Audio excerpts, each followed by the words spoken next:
Welcome to Hardik Arogyam Research and Training Institute. Explore health, innovation, and learning with us. नमस्कार सभी neurotherapist बंधुओं को मेरा सादर प्रणाम। आज मैं आपके साथ जो विषय की चर्चा करने वाला हूँ वो बड़ी महत्वपूर्ण है। उसमें दो चीज़ें हैं। उसमें सबसे पहले तो ये है कि आजकल जब हम अपनी किसी पेशेंट की डिटेल देखते हैं तो उसमें एक चीज़ बहुत कॉमन हो गई है, विटामिन D3 का कम होना और विटामिन B12 का कम होना। गुरुजी ने इसके ऊपर नोट्स भी दिए हुए हैं और गुरुजी का कहना था कि अगर मान लो विटामिन D3 ही कम है तो मतलब 250 के ऊपर ही बीमारियां आती हैं। और इसी तरह से B12 भी शरीर के लिए बहुत ज़रूरी है, ये हम सब जानते हैं। और सोशल मीडिया पे भी इसकी काफ़ी चर्चा होती है, क्या इसके सोर्स है, क्या है, वो भी है। लेकिन मैं यहाँ पे इन चीज़ों की चर्चा नहीं करने आया। न्यूरोथेरेपी के अनुसार हमने विटामिन B12 को कैसे मेंटेन करना है और विटामिन D3 कैसे मेंटेन रखें, इस पे गुरुजी का क्या मत था और वो अपने लिए इन चीज़ों को कैसे मेंटेन करते थे, वो मैं इस चीज़ से आपको बताने आया हूँ। विटामिन B12 के न्यूरोथेरेपी में दो तरह के फार्मूले हैं। एक तो जो कॉमन फार्मूला आप सब लोग जानते ही हैं, 3 गोल 7 लीवर 8 लेफ्ट पार्ट।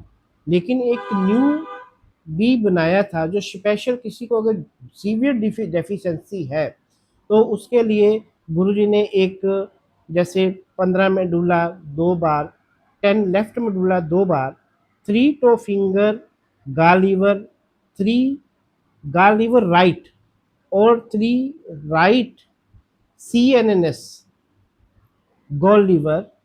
ये फार्मूला आपके पास हरिओम जी के PDF में अवेलेबल है सभी के पास। और लास्ट में 3 गोल अप, 4 7 लीवर अप, 8 लेफ्ट पार्ट को। अभी आप ये सोचेंगे कि जब सबसे पहले तो मैं थोड़ा सा इसके बारे में बताऊं कि राइट जो है उंगली जो आपकी तरफ होएगी पेशेंट की, मान लीजिए ऐसे उंगली है तो उसके आपने उसके हिसाब से देखना कि उसका राइट कौन सा है। जिधर पेशेंट का राइट है तो वो राइट है, हो गया ये ऊपर के कोने, और इसको मध्य में, और ये लेफ्ट में। ये नाखून से ही आप इस तरह से कर लें। लेकिन इसके बनाने की प्रक्रिया ये है कि जब ये ट्रीटमेंट देते हैं तो ये दबा के नहीं दिया जाता। बहुत से केस में हम जब सोशल मीडिया पे गैस का ही ट्रीटमेंट देख रहे होते हैं तो पेशेंट चिल्ला रहा होता है, जबकि ऐसा ट्रीटमेंट ये बना ही नहीं था कि पेशेंट को हम ट्रीटमेंट दें और पेशेंट चिल्लाए। CNNS एक नॉर्मल लेवल पे ये ट्रीटमेंट देना होता है। और गुरुजी को किसी ने जो CNNS का ट्रीटमेंट दिया था तो छोटी उंगली जो थी राइट ओवरी की, वहाँ पे किसी ने जोर से ऐसे दे दिया, ये 2011 की बात है। उस समय उनकी उंगली को जख्म कर दिया और जख्म करने के बाद 21-22 दिन गुरुजी को वो ठीक होने में लगे। और गुरुजी ने बोला कि बेटे ये ट्रीटमेंट इतना सख्त नहीं देना, मेरी उंगली को मतलब जिस थेरेपिस्ट ने दिया उसने जख्म कर दिया और इसको बिल्कुल नॉर्मल तरीके से आप दो। तब हम लोग सब इस बात का बहुत ध्यान रखते थे कि हमारे ट्रीटमेंट से पेशेंट को मतलब एक तो तकलीफ ना हो और हम नॉर्मल तरीके से देते थे।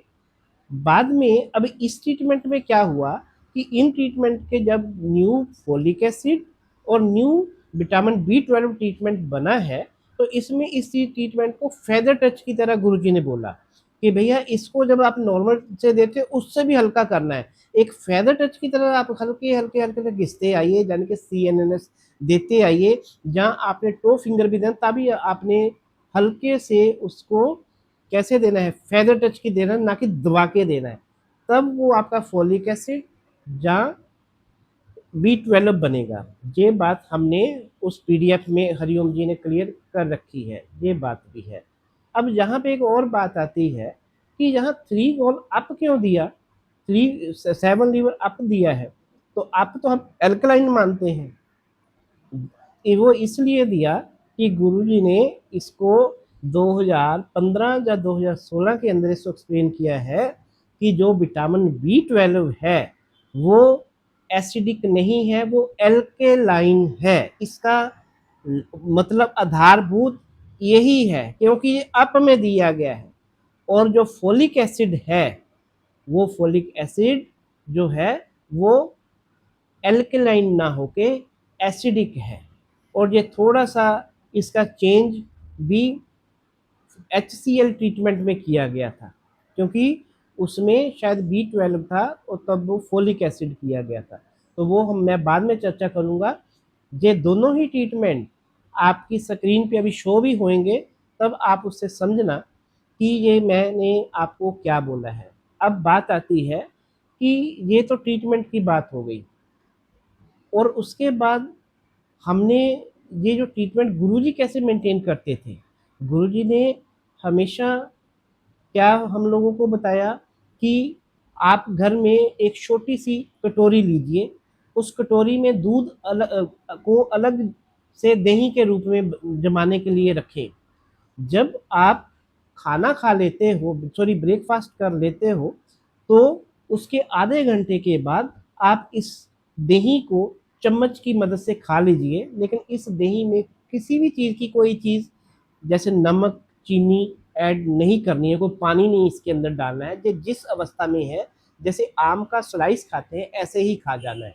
और 2 घंटे तक इसके बाद पानी वगैरह नहीं पीना है, क्योंकि ये ओरिजिनल बैक्टीरिया है, ये आपके पेट में जाके विटामिन B12 में कन्वर्ट होने में मदद करेगा।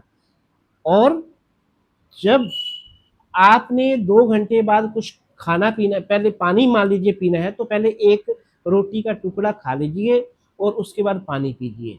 मान लीजिए आप दही नहीं खाना चाहते, जब रोज़ दही अवेलेबल नहीं है, तो आप उसकी जगह स्प्राउट भी ले सकते हैं। वो भी उतनी ही मात्रा में, यानी कि एक छोटी कटोरी या आधी कटोरी आप ले सकते हैं, जैसे मूंग के स्प्राउट वगैरह। उसके बाद भी वही परहेज़ रखना है कि 2 घंटे तक पानी नहीं पीना है, और आपने जब भी पानी पीना है कुछ रोटी का टुकड़ा लेके ही पानी पीना है। ये बात है। और दूसरा, विटामिन D3 के लिए क्या क्या करते थे? एक तो मक्खन रोज़ खाते थे गुरुजी, और उसके बाद क्या करते थे कि हर रोज़ सुबह एक आधे घंटे के लिए सूरज की रोशनी में लेटते थे। तो उनके घर के आगे जो गार्डन था, तो गार्डन के आगे वो गुरुजी एक मतलब दरी के ऊपर वाइट कपड़ा पहनते थे और उसकी तरफ पीठ तरफ कर लेते थे सूरज की तरफ, और आराम से लेटे रहते थे। तो वो डेली की अपनी रिक्वायरमेंट पूरी करते थे। आज हम बहुत से बाज़ार के अंदर सप्लीमेंट अवेलेबल है, और हम सोचते हैं कि अगर सप्लीमेंट ले लिए या मतलब हमने अपने विटामिन D की मेडिसिन ले ली तो हमारा काम हो गया। इस तरह से काम नहीं होगा। वो तो एक टाइम पीरियड के लिए आपके अंदर पूर्ति करेगा। जैसे कि मान लो साइनाकोवालामिन, मेकालोबालामिन, ऐसे ये 2 सप्लीमेंट अवेलेबल है। तो जो मेकालोबालामिन है वो बड़ी तेज़ी से आपकी बॉडी में काम करता है, साइनाकोवालामिन थोड़ा स्लो काम करता है, वो इनएक्टिव फॉर्म में ज़्यादा रहता है। लेकिन मेडिसिन पूरी तरह से जब आपके अंदर ज़्यादा डेफिशिएंसी है, उस समय एक लेवल तक ले जाने के लिए, ताकि आपकी शरीर में उसकी कमी को पूरा किया जाए। लेकिन सदा ही हम मेडिसिन नहीं खा सकते, और विटामिन ओवरडोजेस होने के भी साइड इफ़ेक्ट हमने शरीर में देखे हुए हैं।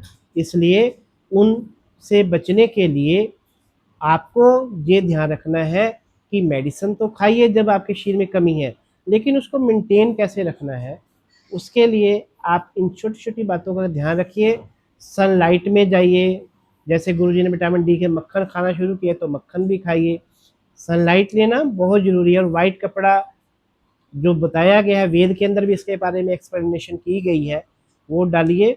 और दूसरा ये है कि विटामिन B12 आपके शरीर की डेली रिक्वायरमेंट कैसे पूरी रहे, वो भी मैंने आपको बताई है। आप इसका ज़रूर फ़ायदा लीजिए। धन्यवाद।